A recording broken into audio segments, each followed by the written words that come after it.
Welcome back to the Right Team Podcast. I'm David Weaver, host of the podcast, and I am honored today to have a really good friend and a well-known guest today, known far and wide, two-time NCAA Division III softball championship winning coach, Janae Shirley of East Texas Baptist University. Coach, welcome to the podcast. Thank you so much for having me.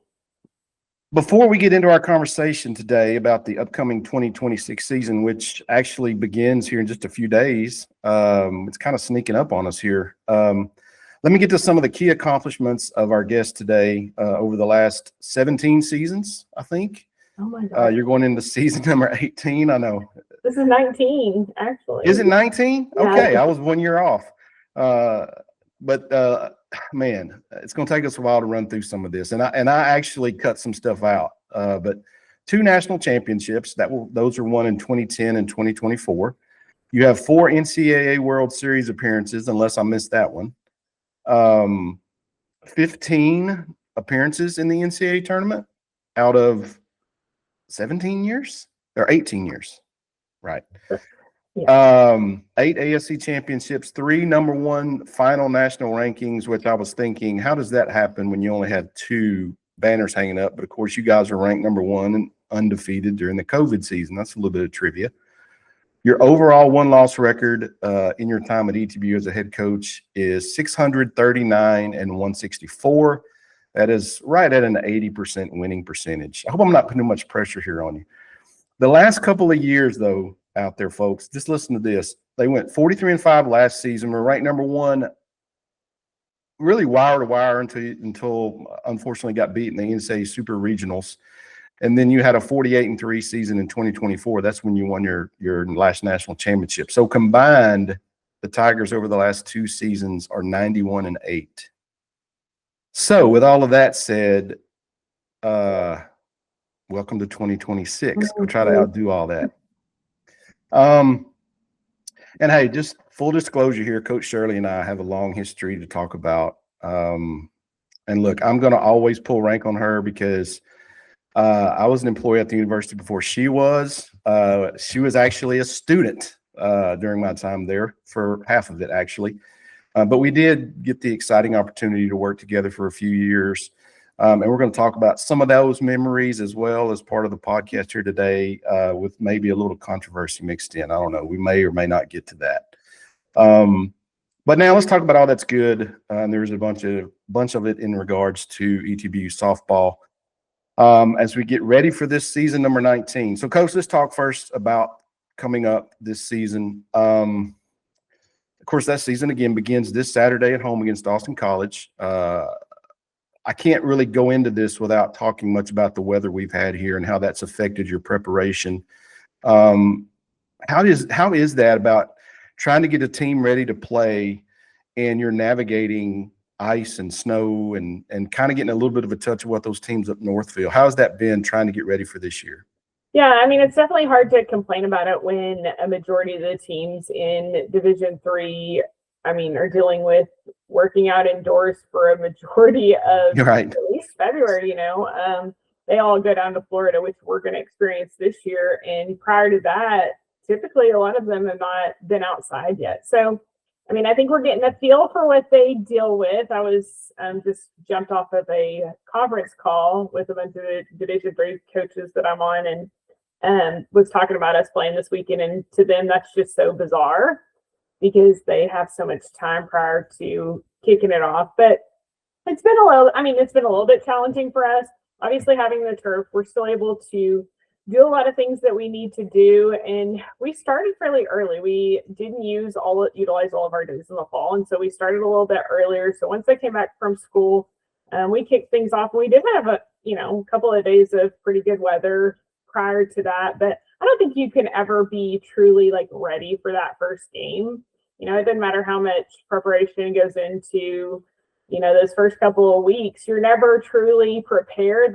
It's the game that, that's when you find out the things that you need to work on and your challenges, your holes, your whatever. So and I always laugh because the first question that coaches in any season are going to ask you are going to get asked, what are you looking at from your pitching? What are you looking at from your hitting right now? And and having worked with you guys for so long, the only true answer you can say is you don't know, right? Until the games start. You can do all your work and you can do all of this stuff in the cage, and then you can throw bullpens, but until the lights come on and you really work through that early part of the season trying to figure out who your team really is. Yeah. And so I always kind of laugh now at these quote season previews, because they really aren't previews, right? They're just kind of trying to combine stuff that you know and things you don't know. How do you gauge where your team is at right now with all of that being said, going into a season in particular, and then maybe what you might be hoping for that you're going to see here in the early part of this season? Well, obviously we're hopeful that we're ready enough to not look like fools when we got through the first game, but I think it's just, we've been trying to do as much live as we possibly can in practice, just to get as much game as real as you can, game-like experience leading up to that game. But, that's also disappointing in some days. I mean, every day you're disappointed a little bit, because like if you're doing live and, your hitters are killing the ball, then you're like, oh, your pitching is not very good. And then vice versa, if your pitchers are shutting people down and you aren't getting any hits in live practice, you're like, oh, well, we just aren't very good offensively. So there's not really a happy medium there, I don't think. That's why it's truly hard to gauge where you are. But I think it's just a matter of when we do our live stuff, if our players are where they need to be when they need to be there, okay, that's check. We're understanding what we need to do. And if we're starting to continually do the little things right, then we're on the right path. We talk about it in our program is it's the season is a whole book, and we're just at the beginning chapters. We don't want to jump ahead. We don't need to be know what's going to happen at the end. We just need to kind of trust the process, and we want to be playing our best ball at the end, not at the beginning. And so that's our goal ultimately. Do you feel, when you mentioned that, and that's funny you mentioned that, because last year was obviously, you guys were set up again, coming off of that national championship. You were ranked number 1. You had a lot of folks coming back, a lot of veterans coming back. You were the pretty much consensus number 1 team in the country from the start, and you kept that up all through season. But do you think maybe the way the season ended, that you guys may have been in a situation where you did maybe peak a little bit too early, as you're talking about wanting to play your best ball at the end? It kind of caught you there in the playoffs, as in contrast to the way 2024 went. Yeah, I mean, I do feel like we steadily, it's hard to not be disappointed after you win the national championship the next year. Unless you win it again, there's going to be some sort of disappointment. But that team did. It was obviously every year when you lose any player, regardless of who you lose, you're losing something, right? And so you have a hole to fill, and you got to figure out a different way to win. And we did. We had a solid group returning, and I do feel like we were clicking on all cylinders. Even through regionals, I mean, we were playing really good ball and didn't have a whole lot of weekends where we just didn't play well. And you and I both know that to win big and to win a championship, you got to be good, but you also have to have a little bit of the magic, and you have to catch some of the breaks and things like that. And for that one weekend or those 2 days, we didn't have the magic and we didn't catch any breaks.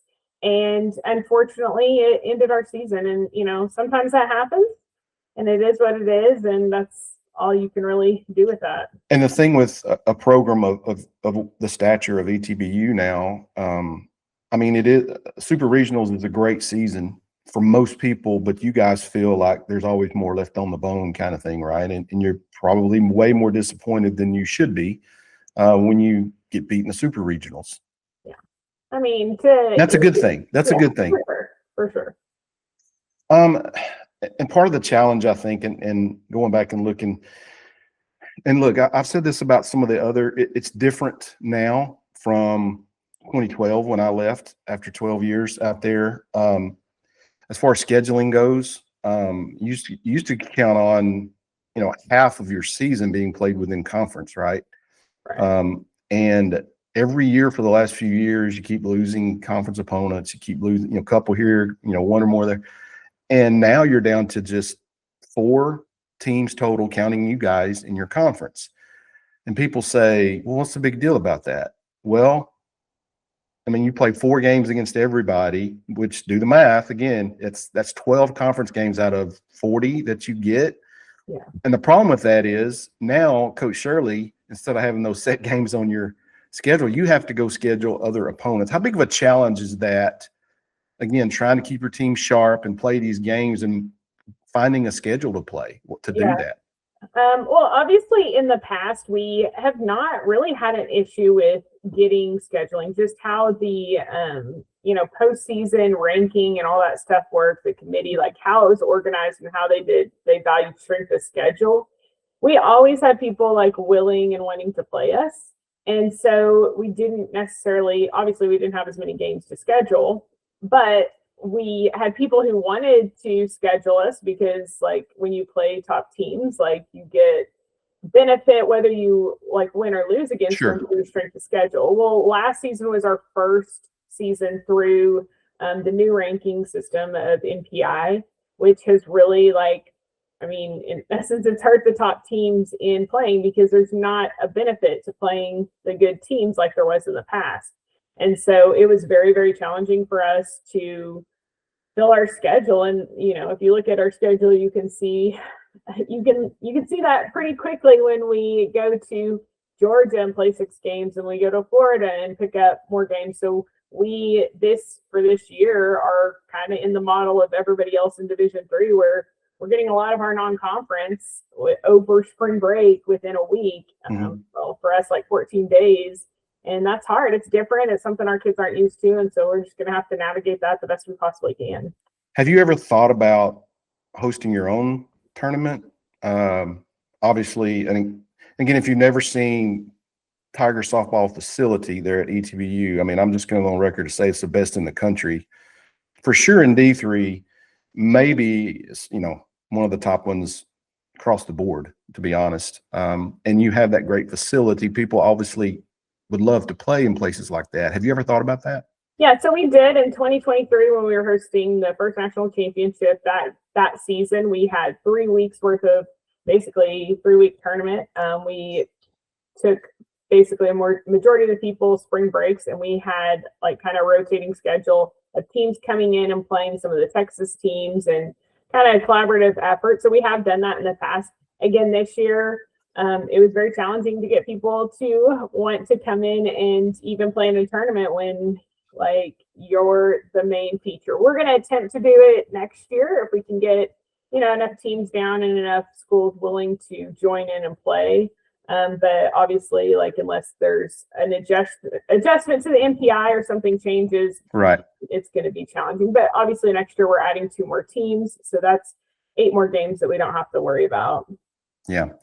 And I know from day one, you're all about that tough schedule. And again, it's about getting your team ready for the postseason. And kind of backtracking here a little bit, looking at your roster, you did lose a lot of veteran leadership, big time leadership, of course, from your team last year. How have you feel like you guys have filled that in a little bit here in the off season?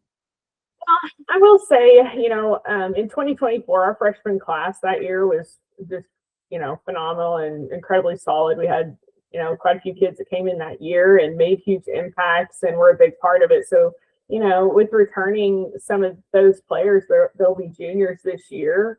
And those kids they've, won a national championship. They've competed at a high level, and they know what it takes to win and to be successful. And so that group specifically, and our one senior included in that, they've done a great job of just like kind of picking up where the last group left off and kind of setting the standard of what we're trying to do here in our program and in our culture. And our new kids have done a good job of, navigating that and figuring it out and kind of not missing a beat.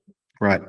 And I think another big part of your program is the stability of your coaching staff, right? Of course, there's you, and then it's real easy to keep your first base coach or your assistant coach, your husband Guy, but then Coach Galloway and you guys just year after year, you're not having to have a lot of turnover. How important is that in building a national nationally ranked, national championship contending program every year? Well, I definitely think consistency helps build culture, and culture helps build, success. And we've been able to do that. Obviously, I'm incredibly fortunate to, I was 22 when I got this job, and having Coach Galloway almost 20 years ago kind of helped me develop as a coach and learn things and kind of find my own path has been helpful. And our roles have ever changed over the years as far as like what his role looks like, what Guy's role looks like, and the different pieces that I play in the picture has changed, depending on the GAs and other assistant coaches that we have. But for the most part, that core group and core foundational piece has been there. And so that has been helpful with, recruiting. And if we do need to replace an assistant coach or a GA, we still have a majority of our staff returning and the kids are comfortable with that. And I think that is definitely helpful. How have you seen the support for softball grow just in your association with ETBU locally, right? I mean, you've hosted, 3 World Series now, I think, or so 2? We hosted 2, and then we'll host again in 2028. Right. You can't pull off one of those things without the community being involved, right? Yeah, for sure. I will say we've been incredibly fortunate to, I can't even remember the last time we played somewhere else in postseason, which is, a good and a bad thing. But the positive thing about it is that our university has done an amazing job of, when we host something, they give us the opportunity to really focus on coaching, and our staff, our administration just picks up and makes sure that it's a quality event and there's not extra things that we as coaches have to really stress about or worry about. And so we can really focus on coaching, because it's a lot to put on, any kind of tournament, any kind of thing. In a lot of places, the coaches are picking up a majority of,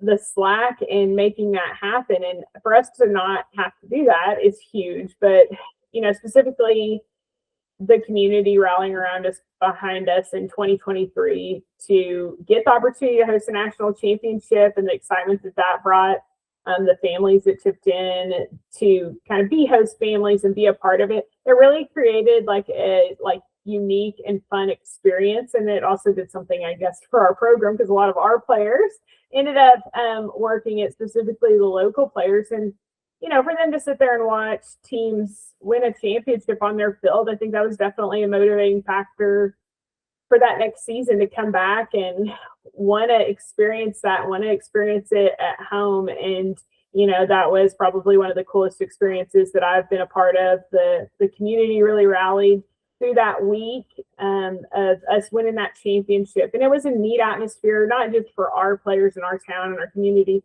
but for the teams that, Belhaven got to have a great experience, and the other teams that got to experience that really got to see and feel what it's like to be a part of a championship where other people support it, because you aren't going to have a lot of fan base for a lot of these other schools, especially the ones so far away. And they got a chance to experience that here and be a part of that, which I think really set the standard for future championships in Division III. And I know that's really kind of changed the landscape for the national championships. And I want to get your opinion on this. This is kind of a wide-ranging question here, but so there's been obviously some changes in Division III over the last few years in terms of, college athletics in general. Let me say that, with the world of NIL and those kinds of things. And I was talking with Coach Rizika before football season, and I said, "Do you guys have any NIL things going on?" He said, "We actually do." And I said, "So again, me coming from the old world of Division III, right? No athletic scholarships kind of deal. And so I mean, technically I asked him, I said, can I, if I wanted to, could I come in and say, I want to pay that guy's tuition as an NIL? And he says, yes. And I was like, but you still can't give him an athletic scholarship. No, that's Division III, that kind of thing. So that may be simplifying it a little, but my question is, and I kind of have a theory here, and I want to get your take on how close I am to this. So we talked about, Matt Paul and I, on our podcast here a couple of weeks ago, and I kind of unveiled this, right? And so I said, so here's the way I see it playing out. Like, there's only going to be now, because you can see larger programs starting to really kind of scale their rosters back. Particularly in football. I don't know if softball or the spring sports are doing it so much, but anyway, in football, they're dropping their scholarship levels. Like, they're not putting as many kids on scholarship.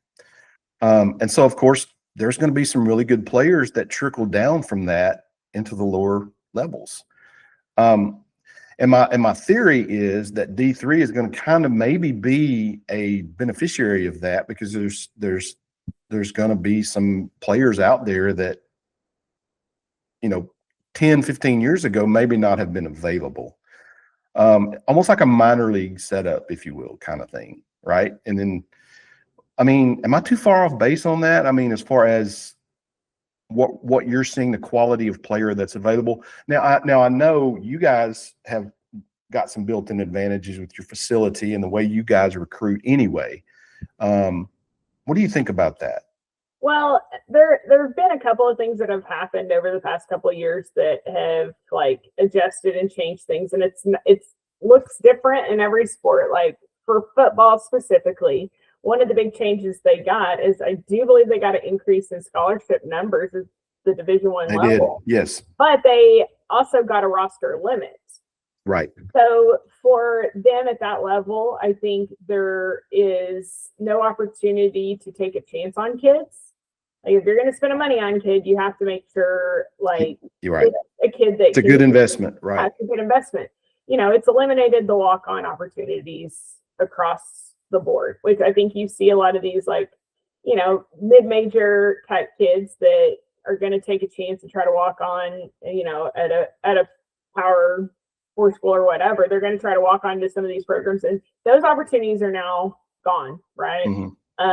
In baseball, I think it's going to affect that a little bit, because they got a roster limit. Softball did not get a roster limit, but they got an increase in scholarships. So for us, the change was, whereas before I think it was they had 12 scholarships maybe. Well, now they have 24. Right. So these kids that were not getting scholarships before, we would get these kids that would transfer from places like Sam Houston or SFA.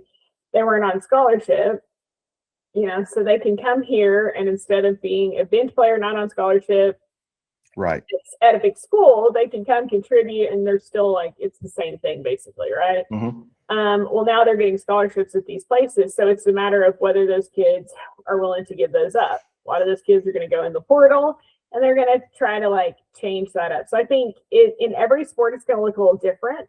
In softball, there's an increase in scholarship, right? So it's actually kind of detrimental to you at D3. Yeah. Okay. So, some of those kids that we were having opportunities. Now, just because the scholarship levels increased doesn't mean that every school increased the number of scholarships they're going to give. The university has to be willing to fund them across the board and have the ability to do that.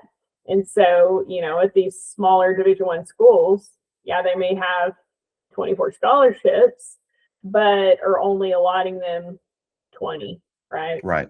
So I do think that there's going to be smaller numbers. Like there was programs like ULL and things like that they were carrying 35 kids. Well, you're not going to see that as much anymore, I don't think.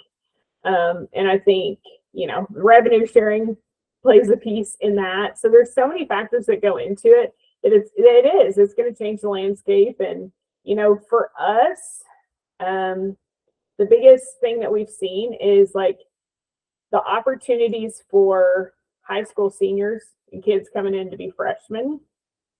There are more of those kids available than there ever has been, just because more coaches are waiting before pulling the trigger on high school kids, and they're going to the portal first and going to get a kid that's played in college for a year, right, at these bigger schools. And so less of those kids are getting the opportunity to go to these bigger schools, which, our timeline 2 years ago, 5 years ago, we would have been working on our 2028 class.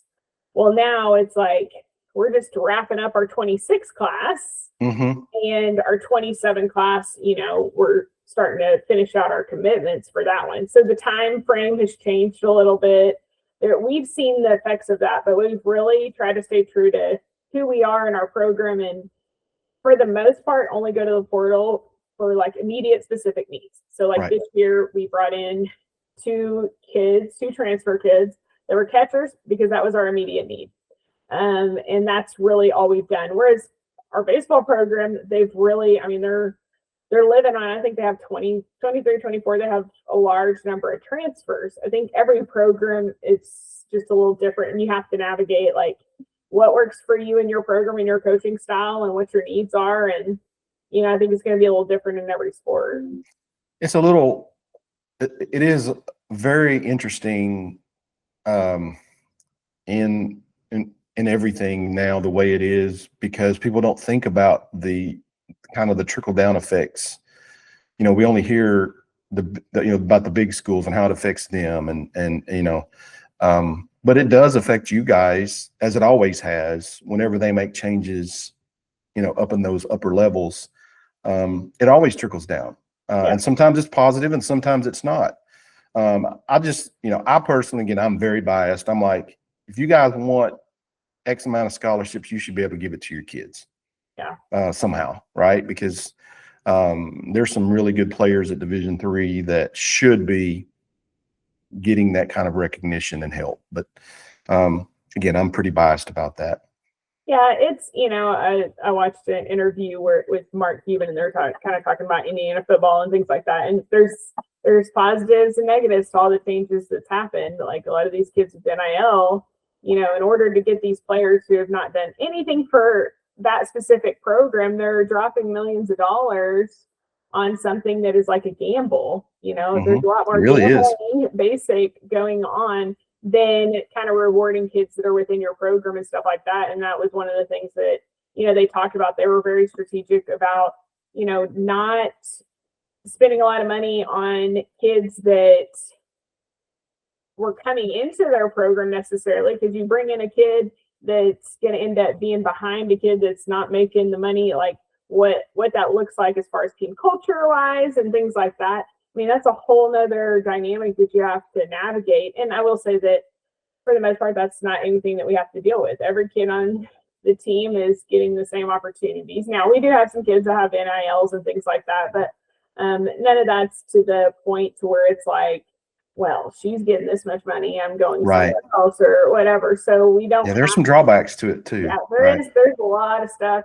And, you know, if kids don't get what they want, they go somewhere else. And so there's so many things that a lot of these schools are having to deal with that, like, we do not have to deal with just yet. But, you know, who knows? It's changed so much in 5 years. It could look completely different in the next 5 years. Yeah, and with you being there now for, you know, almost 2 decades, I mean, you've seen the changes from the time when you took it over. It's a completely different world now. Oh, for sure. It's completely different. That's kind of a good segue into here the next portion. Again, we have Coach Janae Shirley of ETBU softball here on the Right Team podcast. And I mentioned at the top that we go way back, Coach, you know that. And in trying to get ready for this, you and I have been texting pretty much the last week trying to set this up. And you did mention a couple of things that you said, we're going to talk about this. And I'm like, well, I don't know if we're going to get to it or not. That's the controversy part. But anyway, so correct me if I'm wrong on any of these years or dates, because again, I'm older now and I've tried to remember some things, but I believe you came to ETBU in 2004. So 2000, like the spring of, oh God. When was your first softball season as a player? 2003 would have been my first season as a player. So. Okay. You transferred in, I believe, and played for Coach Mike Reed, who former ETBU coach, longtime coach at UT Tyler, who just recently announced his retirement. I hope to get him on the podcast here at some point. But so you came in to play for him, and then he left and went to UT Tyler for 2004. And you guys he left behind at that time the best team ETBU had ever had. And you guys you reached number 1 ranking for the first time in program history, went into the tournament as the number 1 seed, got sent out to California. It was a rough week out there, and you know, we lost and had to come home. It was, again, the playoffs are set up different back then. There was no super regional. You had to go win a big regional, and then you got to go to the World Series. Kind of talk about your experiences as a player and what all of that meant to you and kind of your attachment to ETBU, because you surely weren't thinking when you got here back in 03 or whenever it was, hey, I'm going to be a 20-year head coach at ETBU, right? For sure, that was definitely not a part of my path, but you know, God finds a way to get you where you need to be, and sometimes it looks different for everybody. But you know, at the time through my college career, I actually had 5 years because I had a medical red shirt when I was at junior college. So those 2 years that I was at junior college, I actually had a different coach each year, and then came to ETBU and had 3 different coaches. Yep. And, you know, as a college athlete, to have 5 different college coaches, you're like, oh, this is very, like, annoying and frustrating. But it's probably the best thing that ever happened to me, especially with me, like, taking over the program so quickly after graduating. I had a lot of different perspectives on different types of, you know, kind of what I wanted my identity to look like as a coach, and what I, you know, how I wanted to be, what I felt like was positive, what I felt like was negative. And, you know, there was positives that I took from some coaches. There was negatives that I took from some coaches. You know, there was things that I changed, things that I didn't do because of past experiences, but that was really my only experience, because I had 1 season really under Kent Reeves as an assistant, and then took over after that. And even my time, I was for a semester. Did you feel ready at that? I mean, looking back now, were you ready to be the head coach? I was 100% not ready to be the head coach. You know, the one area that I felt the most confident in, and that was really, I actually got the job because I stayed on with Suzanne Wingrove, who's the volleyball coach. Yes. And just happened to be in the right place at the right time for the softball position. But, you know, one thing that she was really good at was making girls feel special. And, you know, she used to always tell me girls want to be wanted. And, you know, and she did. She was really good at recruiting. And so that was an area that I learned very quickly. And I had a great experience at ETBU. So this place was easy for me to sell. So I think that part of it came quickly, but it was really X's and O's and things like that I was not ready for, and was fortunate enough to be in those situations where I had a Hall of Fame coach who did have all that experience, that every day those were things that I could talk through and ask about. And, you know, the area that he wasn't familiar with, which was like Division III recruiting and the types of athletes, I brought that to the table, whereas he was able to bring to the table everything else. And again, he was very good about, like, you know, allowing me to find my own voice and allowing me to find my own, you know, how I wanted to be as a head coach, not necessarily impressing everything that he did on me, right, but giving me an opportunity to talk through situations and things like that. So I'm incredibly thankful to have that opportunity. Well, you had that first season in 08 and you got your feet wet. It wasn't the greatest of seasons. I think we won 25 games that year, maybe. But you know, it was kind of like I told everybody the first year after COVID, working in school districts and then schools, it's like, what was that year like? I was like, it was just about getting it over with. You know, it was just about getting it in there, getting back into stuff. And so that's kind of, you got that year. But then the next year, you know, you guys, lo and behold, you rise up, winning the ASC East. We're hosting the conference tournament. Had a tough loss in that, and everybody was feeling good. And then we go into 2010, and here's where we can share some personal stories, maybe. But we go into 2010, and everything's looking good. But we get toward the end of the season. I don't think we won the ASC East that year, did we? We got third. We got third, yeah. So we skin into the tournament there, barely, and we go there and we get beat at the conference tournament. And I mean, I'm thinking as SID, okay, it's summertime, we're done. There's nothing else for us to worry about. Well, you guys get a regional bid, and lo and behold, you go down to Louisiana College, which was one of our biggest rivals at the time. And I'll be honest, you know, who knows that we're going to go down there and do what y'all did. You went down there and you just shocked them, and we're going to our first World Series. And lo and behold, some personal things happen. I don't even get to go after suffering all of those years. I send my boss and Mike Midkiff with you guys in my stead, and he gets to take home and have all of these memories. Anyway, it was great. But you guys kind of hit that thing I think every team or every coach wants to get, which is, man, I mean, you could do nothing wrong. It was your time, right? Take us back to that time, that little 3-year period there, and what your emotions were like as you were building the program. Well, obviously the year prior to taking over, I had 1 year to basically like recruit. So, I mean, again, a majority of those players were not kids that I recruited with, and there were some that I played with, which I think that's obviously in any situation where you go into a program and you're playing, you're coaching players that have played with you. That's hard. It's a different dynamic. Yes. Yeah, it's a different dynamic. I brought in some junior college kids that year, and just in general, it was like, you know, who is this 22-year-old? Half the kids that play, you know, there was just it was hard. And I finally got to a point that you're right. I was like, I'm just ready for this to get over. But it was really me finding my voice and standing my ground on like, okay, this is who I want to be, and this is how I want my program to be ran. And if these players are not about it, then they need to find another place to go. And I think being willing to do that, the players that did come back, they were all in, and they were like about what we were about. And the ones that weren't, they went away. And the kids graduated that I had played with, so that was helpful. But from the beginning, when Coach Galloway and I like looked at the big picture of, you know, what's it going to take to be successful at this level, like the number one thing is pitching.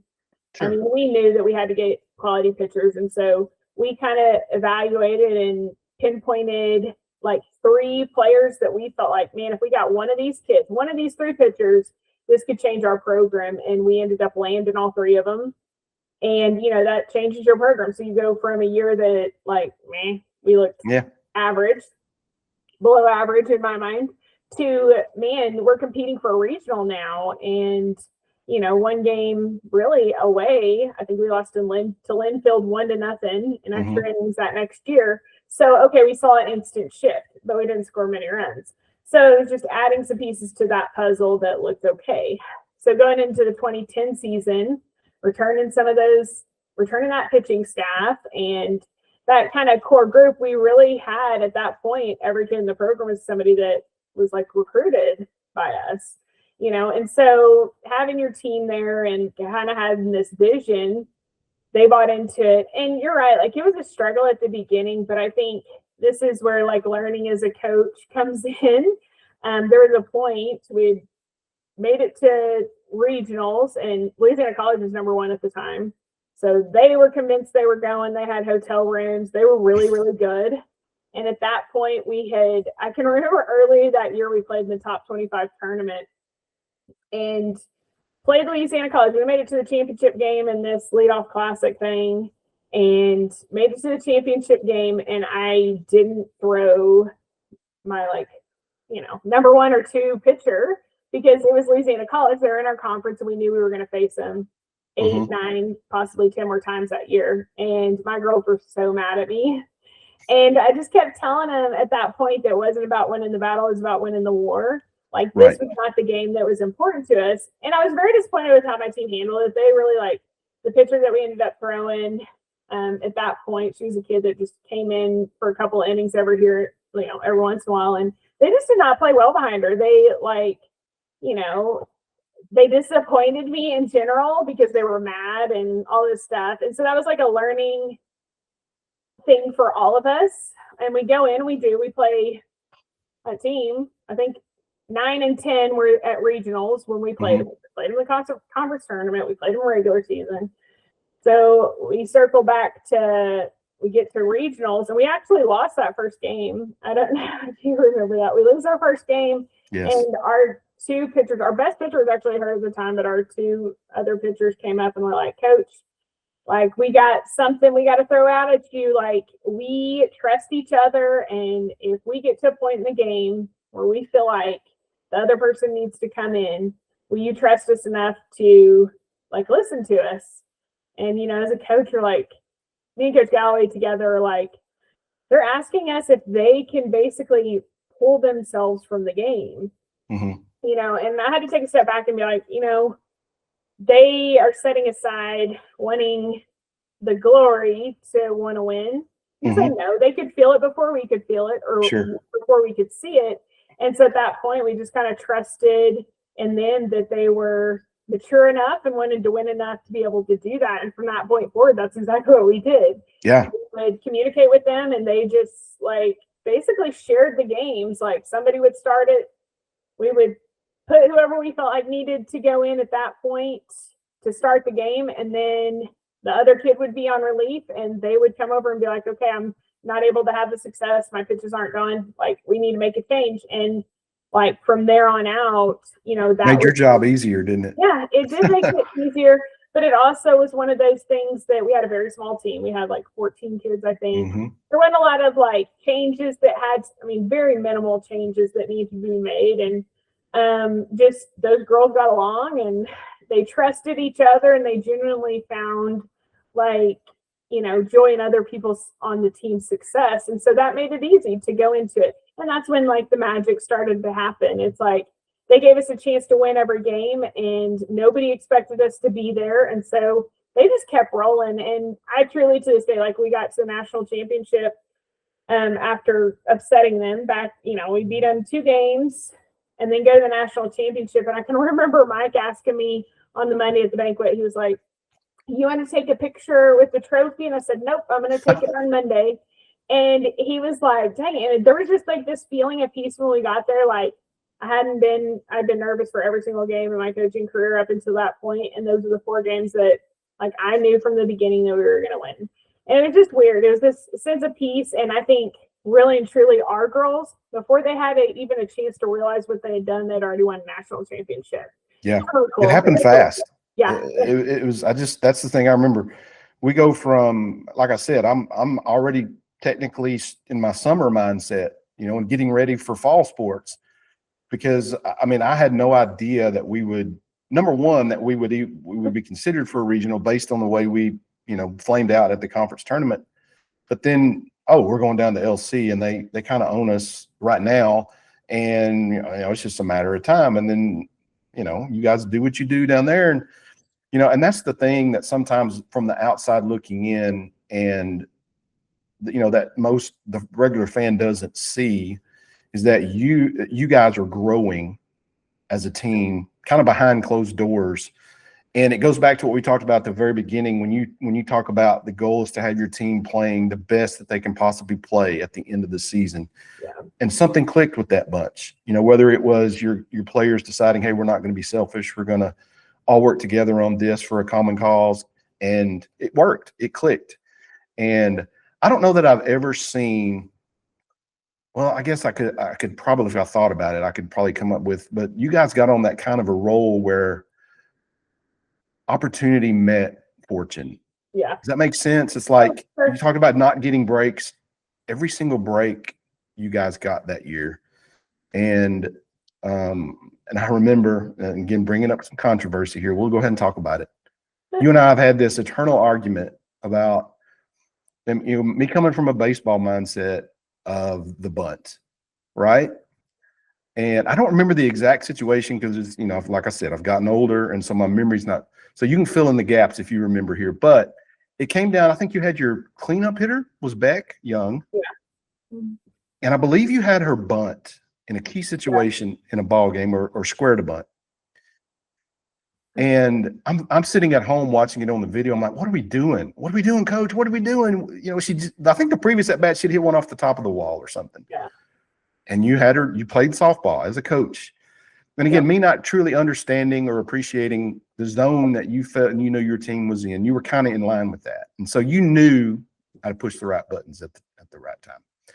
So I'll give you credit for that. You had a little bit more knowledge than I did on that. But at that time, I'm thinking, Janae, what are we doing?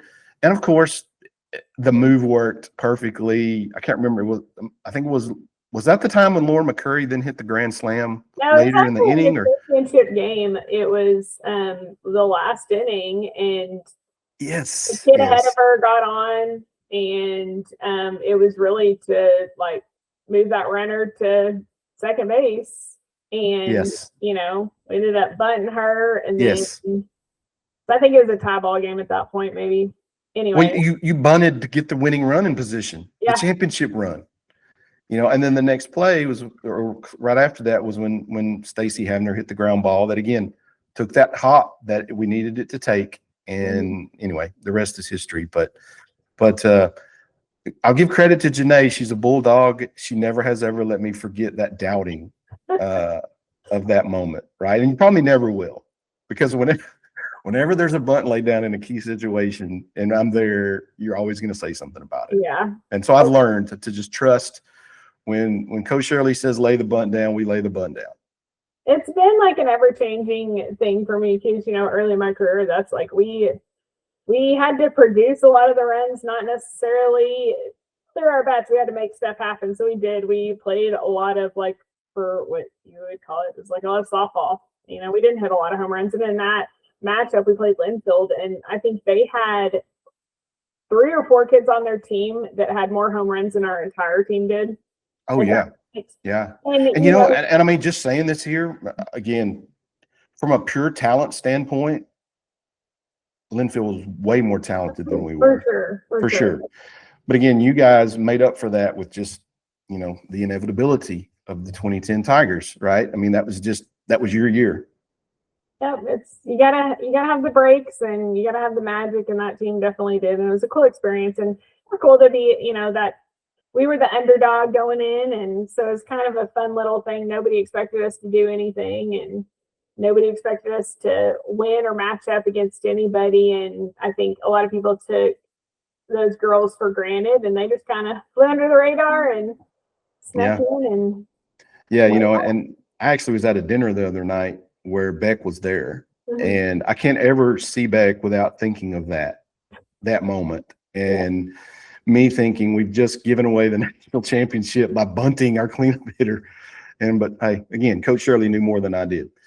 Before we get away here again, we're going to go ahead and lay out here, and hopefully this will put to rest this 20-year controversy.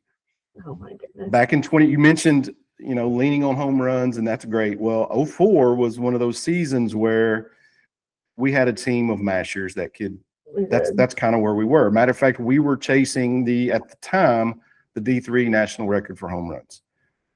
And something happened in a ball game one night at Taylor Field. And I'm going to preface my side of this. I don't know that I've ever told you this in this argument. You remember we were in the old press box, which was basically a spiral staircase surrounded by wood. Okay. That's what we had. The pole in the middle of the fence was right in my direct line of sight. So just prefacing that with and this is all about perspective. Okay. So I'm scoring a game in the middle. I think I remember we were playing Laterno. Ball gets hit out to right. Jenny Doyle. I love Jenny Doyle. She might be the only starter on that team that didn't hit a home run that year. She hits a line drive right out to the – I'm going to give you your chance here in just a second. She hits a line drive over the second baseman's head out to right field. I see from my perspective, everyone, okay, nothing personal here, but my perspective is the right fielder misses the ball, goes through her legs. So I score it in my SID world. I score it a single with a 3-base error because Jenny comes all the way around and scores. I'm immediately accosted after the game, needing security to get me out of there from the Tiger dugout. And to this day, I'm hoping it's mostly good-natured. I think it is for most of the girls on that team. But I cannot see any of the girls who were there in uniform that night who will not remind me of that. Yeah. Now, you obviously were a player in the dugout with a different perspective of how that play went down. So give me your side of it, and then we'll let our listeners decide who was what the right call. I think it wasn't as routine as you called it. It was something it would have been a challenging play for that right fielder to make. But also, like, on a team full of kids that just hit home runs, the one thing that you want to see is the little girl get the get the credit, and the little girl who worked her butt off and did all this stuff didn't get the credit. And I think that's what it boiled down to. And then it just became this like thing that we like to razz you about forever. Well, and I will say this because I need to practice what I preach, because all of the guys who would do stats for me after that, I would say, always give us the benefit of the doubt, right? If there's a question about a rebound or anything like that in a basketball game, or, a football carry where you can either take them back or give us the benefit of the doubt. And I didn't do it that night because I was believing what my eyes saw. But I will say here and now that was probably close enough to where I should have listened and changed it. All right. But here's where the drama came in, because as I said, we were chasing a home run record, and we get out to California and we're in our last game, and I look at our stat sheet and we are literally one home run away from tying the national record. And we ended the season that way. So I'm thinking, I can't go back and change it now. Yeah. Right. So yeah, that's been a dark cloud in our relationship for 20 years, and with several other players as well. But I want to apologize to all of those people officially now and say I probably should have gave Jenny that home run. So, let's give it to her 20 years later. There you right? go. Jenny Doyle with her home run. Yeah, she did end up with one career home run. There you go. I believe that was a run rule anyway. Is that the last play of the game? I think it was. I think it was the last play of the game. I think it got us a run rule. But anyway. You remember way more than I even do. And at this point, it's like, what are we even talking about anymore? It was more than 20 years ago. Yeah, I know. But they're just, I have so many memories because that's all I have now. And you have way more than I do, being there a lot longer. So, but anyway, and I'll finish by saying this. We talked about 2010. And the cool thing about ETBU softball is this. So you obviously, a lot of what you do now as a program was kind of the foundation laid in that 2010 season, right? I mean, everybody looks back to those girls and you've built your program on that. But the cool thing was, because of your playing experiences, there earlier in your career, there was already a foundation of sorts built by guys like Coach Reeves and Mike Reed. And you were, everything that you did in 2010 and since, it's been built upon that. And the cool thing about, I think, what you do is you appreciate that, and you try, and I know you try every year to incorporate all of those girls that have come through the doors. Yeah. And that's important to your program too, right? And the continuity of kind of building this Tiger family that you have.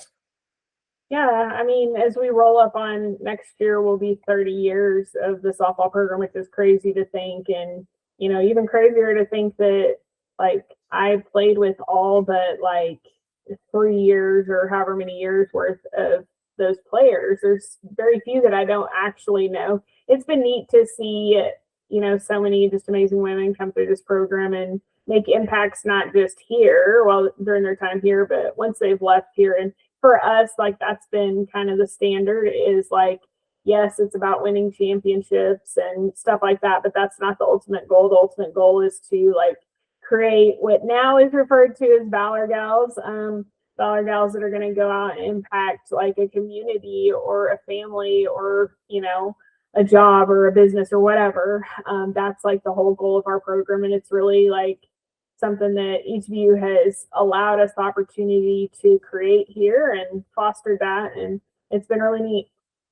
It's been great to watch. And listen, I know you're busy. I know this is the busiest time of year for you, probably maybe the busiest week you'll have, and you took time out of your schedule to jump on here with me, and I appreciate that here on the podcast. And look, I mean, probably people out there who have listened to us in the past would know that I have a special place in my heart for ETBU, and I spent 12 years there. Probably the most fun years of my career were spent at ETBU, and especially for Tiger softball, right? Because you guys made it fun, memorable, because you were successful. We had some programs some years that you were just kind of waiting for that last game to get there, but never at the softball field. So a lot of lasting life experiences that I will always have, and you were a big part of that, Coach. So I do appreciate that, and have a special place in my heart for you guys. Same. Well, we enjoyed our time while you were here, and lots of good memories to look back on. And we still get to kind of work together a little bit. I do some PA out there and things like that. So I still get given a hard time most days when I come out there. So that's great. Still get an opportunity to question as many columns as possible.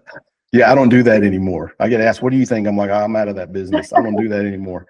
But I know you got more success coming up this season, and so that's going to be great. Again, to remind everybody out there, it gets rolling this Saturday, February the 7th at 1 o'clock. It's supposed to be pretty good weather, I think, so that's great.